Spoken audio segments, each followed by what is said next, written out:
2025 में hard work से ज्यादा अच्छा है आप स्मार्ट वर्क करिए। तो आज मैं आपको बताने वाली हूँ पाइथन के कुछ 10 वन लाइनर्स के बारे में जो आपको जरूर जरूर पता होने चाहिए। So welcome back to my YouTube channel. इस वीडियो में हम बात करेंगे 10 पाइथन के वन लाइनर्स जो आपके लिए बहुत ज्यादा जरूरी है अगर आप स्काईकिट लर्न कर रहे हैं तो स्काईकिट लर्न मतलब एसके लर्न लाइब्रेरी जिसका यूज करके आप मशीन लर्निंग मॉडल्स पे वर्क करते हैं और ये वीडियो पाइथन एंथुसियास्ट के लिए। तो चलिए शुरू करते हैं।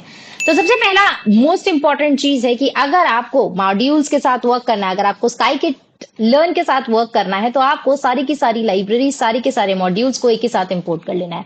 अब स्काईकिट लर्न एक ऐसी लाइब्रेरी जिसके पास बहुत सारे मॉड्यूल्स है। लाइब्रेरी और मॉड्यूल में डिफरेंस होता है, प्रीवियस वीडियो देख लेना आपको पता चल जाएगा। तो स्काईकिट लर्न के पास बहुत सारे मॉड्यूल्स और आपको उन सारे मॉड्यूल्स को एक साथ इंपोर्ट करना है विद इन सिंगल लाइन। जैसे कि मैं इंपोर्ट करी हूं from SK learn import data set, model selection, pre processing, metrics, SVM decomposition and pipeline. इन सारों का यूज करके ही हम मशीन लर्निंग मॉडल्स बना सकते हैं और उसको इवैल्यूएट भी कर सकते हैं। नंबर सेकंड वन लाइनर है कि आपको जब भी डेटा को इंपोर्ट करना हो तो आप हमेशा दो वेरिएबल्स के साथ इंपोर्ट करें। जैसा कि मैं इंपोर्ट करूं x, y लिखकर मैंने लिखा है data set dot load iris. अब इसमें मैं एक बेसिक का डेटा सेट जिसको हम हेलो वर्ल्ड डेटा सेट माना जाता है मशीन लर्निंग की वर्ल्ड में, तो मैंने उसको इंपोर्ट कर लिया और उसमें मैंने डाला है return underscore x underscore y is equal to true. It means basically ये क्या करेगा, आपके डेटा सेट को स्प्लिट कर देगा फीचर्स और टारगेट लेबल में, जिसकी वजह से आपका जो काम है वो बहुत ज्यादा ईजी हो जाएगा।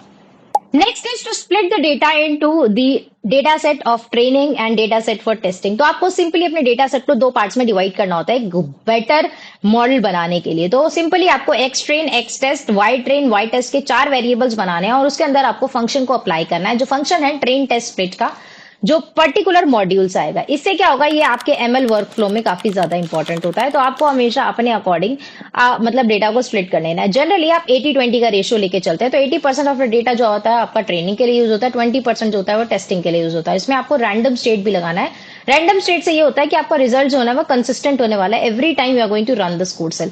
तो ये लाइन काफी ज्यादा इंपॉर्टेंट होती है स्काईकिट लर्न के लिए। नेक्स्ट स्टेप होता है अपने डेटा को स्टैंडर्डाइज करना। स्टैंडर्डाइज करने के लिए भी आप within one line standardize कर सकते हैं। एक्स ट्रेन स्केल्ड मैंने एक वेरिएबल क्रिएट करा जिसके अंदर हम प्री प्रोसेसिंग के साथ स्टैंडर्ड स्केलर का एक फंक्शन लगाएंगे, उसके बाद फिर ट्रांसफॉर्म कर देंगे और हम ये करते हैं एक्स ट्रेन पे। आप कुछ मशीन लर्निंग मॉडल्स में ये करना जरूरी होता है, जैसे एसवीएम मॉडल, पीसीए के मींस अगर आप क्रिएट कर रहे हैं तो आपको स्टैंडर्डाइजेशन जरूर करना चाहिए, जिसकी वजह से क्या होगा, आपका जो वैल्यू है, जो स्केलर की वैल्यू है वो फिट हो जाएगी ऑन द ट्रेनिंग डेटा और इसको ट्रांसफॉर्म कर दिया जाएगा simultaneously.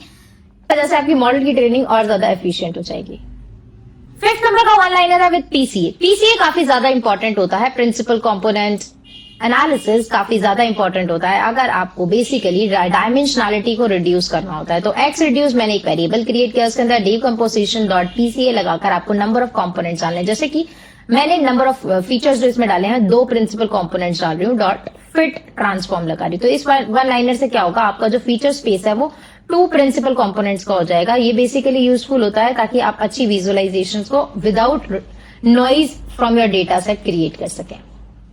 Next is one liner number 6 जिसमें हम एसवीएम का क्लासिफायर ट्रेन करेंगे। हम बेसिकली मैंने जो इरिस डेटा सेट लिया उसके अंदर मैं कर्नल लीनियर नाम का यूज करके एसवीएम क्रिएट करूंगी। तो एसवीएम क्लासिफायर में यूज कर रही हूँ जो एक स्ट्रेट फॉरवर्ड है स्काईकिट लर्न में। तो एसवीएम मॉडल पे मैं एसवीएम डॉट एसवीसी लगा रही हूँ जिसमें मैं कर्नल लीनियर ले रही हूँ C10 1.0 एंड रैंडम स्टेट 42 रख रही हूँ ताकि every time I am going to run this the results are going to be consistent. तो इस वन लाइनर से क्या होगा, एसवीएम क्रिएट होगा विद लीनियर कर्नल और ये ट्रेन होगा जो स्टैंडर्डाइज ट्रेनिंग डेटा हमने क्रिएट करा है और सी का रेगुलराइजेशन पैरामीटर हमने सेट किया है, जो अब जितनी कम वैल्यू रखेंगे उतना स्मॉल और स्मूथ बाउंड्री आएगी, राइट। तो मैंने स्मूथ बाउंड्री के लिए 1.0 इसमें कंसीडर करा है और उसको मैं फिट कर रही हूँ ट्रेनिंग डेटा पे X train and Y train पे। Talk about number 7। इसके बाद हमें क्रिएट करना चाहिए confusion matrix. Confusion matrix again आप वन लाइन में क्रिएट कर सकते हैं। वन लाइन में क्रिएट करने के लिए कॉन्स्ट डॉट मैट्रिक्स नाम का एक वेरिएबल बनाया, मैट्रिक्स डॉट कंफ्यूजन मैट्रिक्स। उसके बाद वाई टेस्ट एसवीएम मॉडल पे हम प्रेडिक्ट डाल रहे हैं। इससे क्या होगा, इस वन लाइनर में आपके सारे टेस्ट लेबल्स को कंपेयर किया जाएगा विद द प्रेडिक्टेड लेबल्स और उसके बाद एक मैट्रिक्स क्रिएट होगा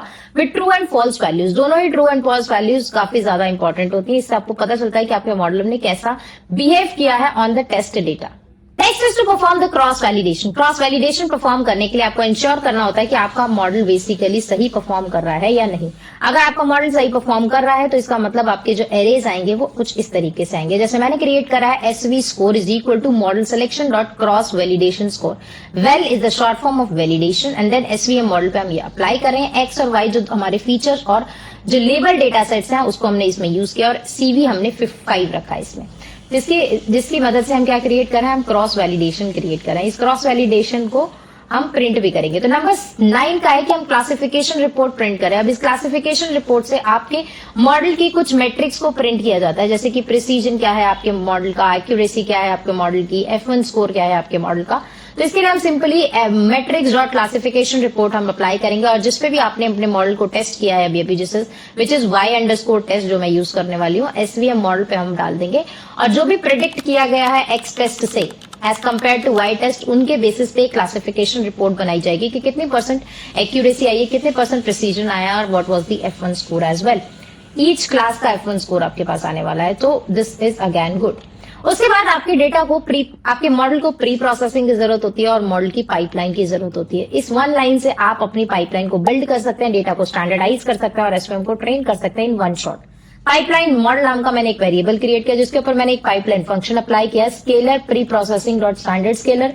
इन सारी ही चीजों को मैंने बेसिकली एक तरीके से पैक कर दिया है ताकि आपको सिंपली इस लाइन को रन करने की जरूरत हो अगर आपको SVM मॉडल को वन शॉट में रन करना है। तो ये सारी की सारी वन लाइनर काफी ज्यादा इंपॉर्टेंट है। Don't forget to rewatch this video और सारे के सारे स्टेप्स को वन बाय वन अपने नोट्स में लिख लें ताकि आप जब भी कोई मॉडल क्रिएट करने की कोशिश करें पहले इन सारे स्टेप्स को अप्लाई करें और उसके बाद अपना माइंड यूज करके अपने फंक्शंस अप्लाई करके अपने डेटा सेट के अकॉर्डिंग प्रोसीड करें। So I hope you found this video really helpful. Don't forget to comment down and let me know कि आपको नेक्स्ट कौन से टॉपिक पे वीडियो चाहिए, किस चीज में आप डिफिकल्टी फील कर रहे हैं, किस चीज में आप डिफिकल्टी फेस कर रहे हैं। तो दोनों ही चीजों का हल आपको इस चैनल पे मिल जाएगा। So don't forget to subscribe to my channel. मिलते हैं नेक्स्ट वीडियो में। Until then, bye bye.